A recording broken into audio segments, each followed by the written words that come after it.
জন্য level playing field তৈরি করতে হবে।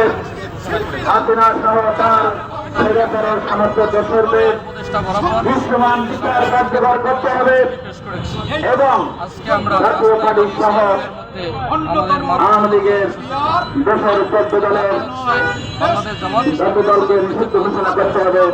এই 5টি দাবিকে নিয়ে আজকের এই মানববন্ধন। আপনারা ইতিমধ্যে জানেন বাংলাদেশের মানুষ 15-16 বছর একটা সুস্থ সুন্দর নির্বাচন দেখে যেতে পারল না। এদেশের যারা তরুণ সমাজ, ছাত্র সমাজ, তাদের বয়স 18 থেকে 35 বছর, এই সমস্ত ভাই বোনেরা এ পর্যন্ত কোন নির্বাচনে একটি ভোট দিতে পারলেন না।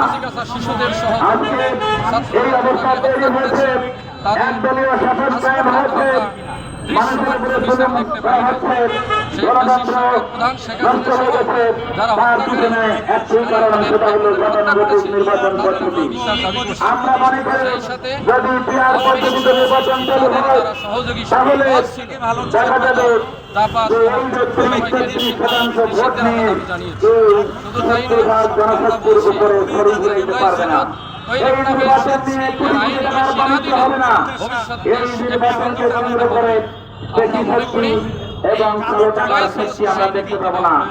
তখন সংসদ হবে একটি কার্যকর সংসদ, সকল দলের অংশগ্রহণে একটি সুন্দর গতিশীল একটি সংসদ হবে এই দেশে, যারা ঐক্যবদ্ধ ভিত্তিতে এই দেশ পরিচালনা করতে পারবে।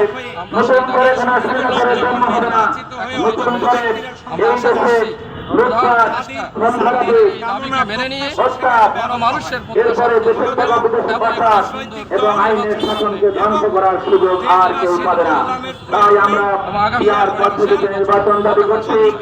সেই সাথে আমরা নির্বাচনের জন্য লেভেল প্লেইং ফিল্ড চাচ্ছি।